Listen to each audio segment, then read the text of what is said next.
Olá! Você sabe quais são os 10 passos essenciais na construção de um plano de resposta à emergência?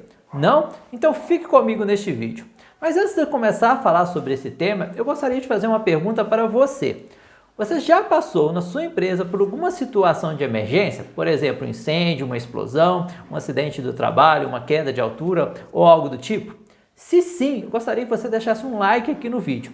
Caso você nunca tenha passado por uma situação dessa, o que ao meu ver é muito bom, eu gostaria que você desse um dislike neste vídeo. Assim eu vou saber quantas pessoas já passaram por essa situação e quantas ainda não passaram por essa situação. E tenho certeza que quando a gente passa por uma situação dessa, gera um grande desconforto e até mesmo algumas vezes a gente faz a pergunta, e se eu tivesse feito algo? O que eu poderia ter feito melhor nessa situação de emergência? Então são algumas perguntas que giram em torno dessa situação. E aí, pensando nesse desconforto, eu criei essa série de 4 vídeos falando sobre esse tema. Se você não assistiu os outros 3 vídeos, não tem problema, vou deixar aqui o link para você acessar. Então, agora vamos falar dos 10 passos essenciais na construção de um plano de resposta à emergência. Mas antes de eu começar a detalhar esses 10 passos, gostaria de convidar você a assistir no final do vídeo um convite especial que eu vou deixar sobre um evento que nós vamos fazer sobre o plano de resposta à emergência. O primeiro passo é levantar quais são os cenários de risco da minha empresa e quais são as possíveis emergências que vão ocorrer.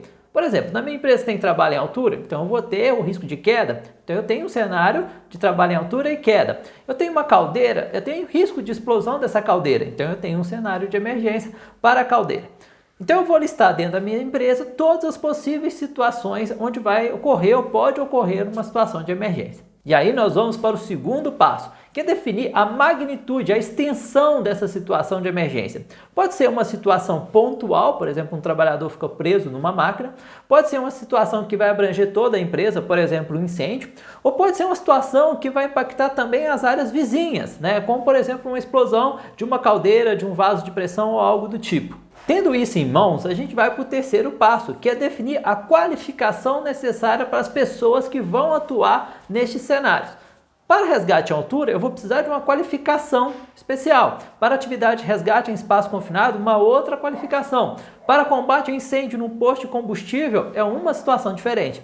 É um erro muito comum achar que um curso de brigada vai conseguir abranger todos os cenários possíveis. Isso não é uma verdade. O quarto passo é definir o número de pessoas que podem ser afetadas por este cenário. Isso vai variar pelo tipo de situação e também pelo tamanho da organização. O quinto passo é definir os recursos necessários e também os meios de comunicação. É claro que, por exemplo, um resgate em um espaço confinado, eu vou precisar de sistema autônomo, vou precisar de tripé, sistema de vantagem mecânica. Já com combate a incêndio a um posto de combustível, já é um sistema de hidrantes, mangueiras e outros. Então, para cada cenário, eu vou exigir meios e equipamentos necessários e também o meio de comunicação. Talvez para o espaço confinado, se houver risco de explosão, eu já não posso utilizar um rádio convencional. E aí, eu vou precisar de uma ambulância? É uma outra pergunta que eu vou construir dentro do meu plano de resposta à emergência. E aí nós vamos para o sexto passo, que é definir o número de pessoas que vão atuar em cada cenário. O trabalhador foi picado por um animal peçonhento. Eu vou precisar de muitas pessoas para esse cenário de emergência? 2 a 3 no máximo? É diferentemente que aconteceu um incêndio dentro do meu prédio administrativo. Eu vou precisar de um número maior de pessoas. Então, quem são essas pessoas? Quais são as qualificações que vamos precisar neste momento? E é isso que eu vou desenhar no meu plano. Sétimo passo, eu vou definir as responsabilidades.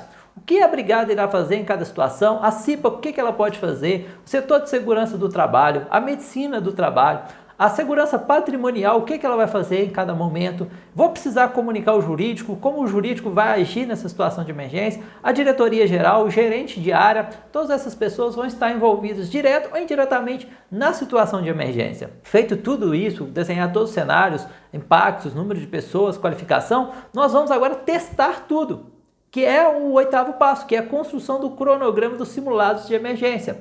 E aí eu tenho que pensar de quanto em quanto tempo e em que cenários eu vou realizar o simulado. Já o nono passo é a periodicidade de revisão desse plano de resposta à emergência. E talvez neste momento você me faça a seguinte pergunta: Wesley, de quanto em quanto tempo é obrigatório revisar o plano de resposta à emergência? Eu desconheço a legislação que diga essa obrigatoriedade de quanto em quanto tempo, mas eu sei que em 3 momentos você vai ter que revisar o seu plano de resposta à emergência. O primeiro deles é quando você realizar o simulado. Pois todo simulado tem que gerar um aprendizado, e esse aprendizado vai gerar uma melhoria no seu plano de resposta à emergência. Logo, uma revisão. Quando houver um cenário real, acontecia um cenário de emergência, então você vai lá e vai revisar o seu plano de resposta à emergência para ver se atendeu bem ou não esse cenário. E o terceiro momento é quando eu tiver um cenário novo, uma atividade nova. Não tinha na minha empresa, por exemplo, um posto de abastecimento, agora vai ter. Então, peraí, eu vou ter novos cenários de emergência. Então, nós chegamos ao nosso 10º e último passo essencial do nosso plano, que é comunicar às pessoas sobre as medidas de segurança a serem tomadas de acordo com os riscos que ele está exposto, aos cenários de emergência que ele está exposto. Isso não é nem uma boa conduta, é uma obrigatoriedade.